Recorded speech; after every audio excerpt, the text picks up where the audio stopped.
Welcome back to my another knowledgeable and exciting video based on करवा चौथ। करवा चौथ हमेशा कार्तिक मास के कृष्ण पक्ष की चतुर्थी तिथि को आता है और इस बार करवा चौथ 1 नवंबर बुधवार के दिन होगा। इस व्रत की शुरुआत सुबह के 6:33 से शुरू होकर रात के 8:15 तक, जब तक चंद्रमा उदय नहीं हो जाता रहेगा। इस दिन शाम की पूजा का जो शुभ मुहूर्त रहेगा वो रहेगा 5:36 शाम के और 6:36 तक ये शुभ मुहूर्त रहेगा जब आप शाम की पूजा कर सकती हैं। तो इस व्रत की सबसे बड़ी खुशखबरी क्या है कि इस बार चांद जो है 8:15 पे सबको दर्शन देने वाले हैं। तो आज की इस वीडियो में मैं बात करूंगी कि करवा चौथ वाले दिन किन किन चीज़ों का आपको ध्यान रखना चाहिए, क्या करना चाहिए और क्या नहीं करना चाहिए। चलिए शुरुआत करते हैं आज की इस वीडियो की। करवा चौथ में एक अलग खुशी, एक अलग एहसास रहता है। चाहे ये आपका पहला करवा चौथ हो या कोई सा भी हो, इस करवा चौथ के आने का इंतज़ार, एक हैप्पीनेस, एक क्यूरियोसिटी हमेशा पहले करवा चौथ जैसी ही बनी रहती है। इस दिन आप अपने पति के लिए सोरा श्रृंगार करती हैं, दुल्हन की तरह सजती और संवरती है। करवा चौथ वाले दिन हमें हर तरह से खुश रहना चाहिए और बहुत ही पॉजिटिविटी से इसकी सेलिब्रेशन करनी चाहिए। देखिए, कुछ छोटी छोटी चीज़ों का हमें ख्याल भी रखना चाहिए क्योंकि हर एक बात के पीछे कोई ना कोई रीज़न ज़रूर होता है। तो शुरुआत करते हैं कि हमें इस दिन क्या क्या नहीं करना चाहिए। करवा चौथ वाले दिन ब्लैक और वाइट कलर्स को अवॉइड करना चाहिए क्योंकि इन कलर्स को अशुभ माना गया है। दोपहर के वक्त नहीं सोना आपको करवा चौथ वाले दिन। हाँ, अगर आपका कोई हेल्थ इशू है या तबीयत ख़राब है तो अलग बात है।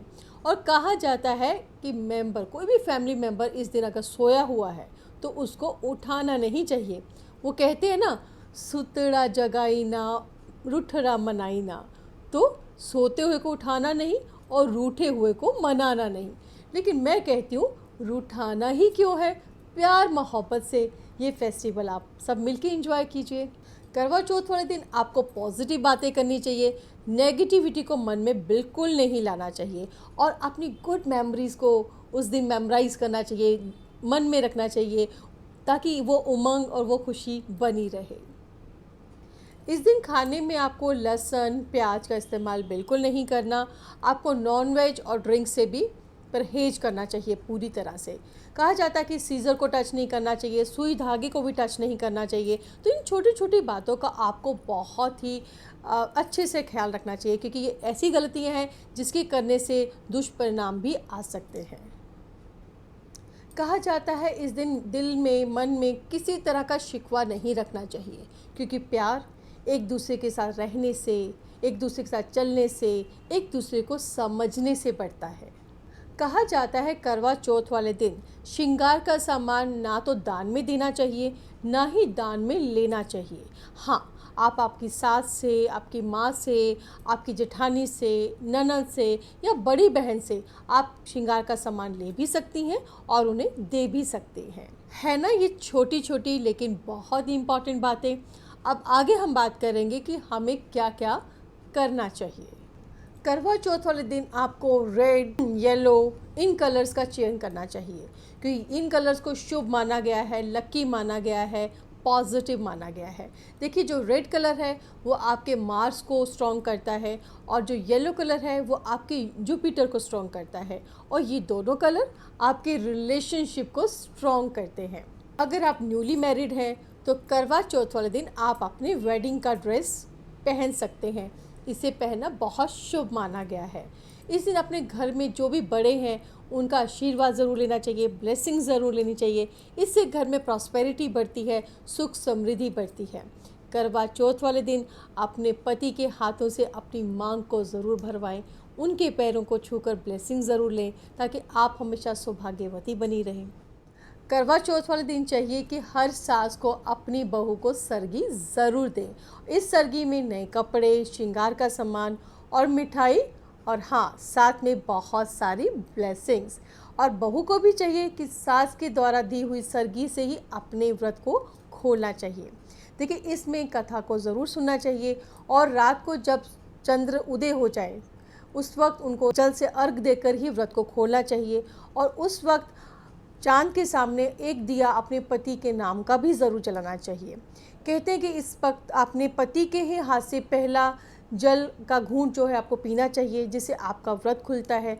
और हाँ, सबसे ज़रूरी बात, जब खाने का वक्त आए पहला निवाला अपने हाथ से अपने पति को खिलाइए, उसके बाद ही अपना खाना खाइए।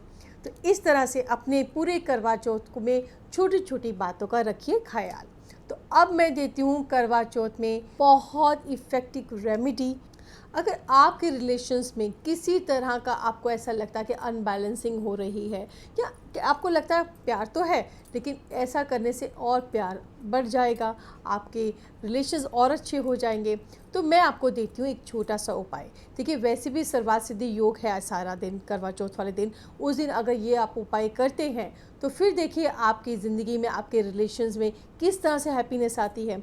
अब करना क्या है, एक आपको लकड़ी की बांसुरी लेनी है, साइज़ कोई भी रह सकता है, छोटा बड़ा आपके हिसाब से आप खरीद लीजिए। और 2 मोर के पंख लेने हैं। आप इस बांसुरी पे उन 2 मोर के पंखों को अपना और अपने पति का नाम लेके एक रेशमी लाल रंग के धागे से उसको बांध देना है। और फिर इसको अपने बेडरूम में कहीं भी आप एक दीवार पे टांग सकते हैं। ऐसा करने से आपके रिलेशन, आपकी बाउंडिंग स्ट्रॉन्ग हो जाएगी, आपके रिलेशंस बहुत अच्छे हो जाएंगे। हाँ, अगर आपको ऐसा लगता है कि आप उसको बांधना नहीं चाहते, कोई देख लेगा, ऐसा कुछ इशू है, तो आप इसको अपनी अलमारी में भी रख सकती हैं, अलमारी में भी टांग सकती हैं। आपको इसे दरवाजे पे नहीं टांगना, क्योंकि इसमें मूवमेंट नहीं होना चाहिए। तो ये बहुत ही इफ़ेक्टिव रेमेडी है, कीजिए इस दिन, फिर देखिए आपके रिलेशंस में वो हैप्पीनेस, वो बाउंडिंग कैसे आती है। उम्मीद है आप सबको ये मेरा वीडियो पसंद आया होगा। लाइक और सब्सक्राइब करना मत भूलिए। मिलते हैं अगले एक एक्साइटिंग वीडियो के साथ। तब तक रखिए आप अपना और अपनों का ख्याल। हैप्पी करवा चौथ टू एवरीवन।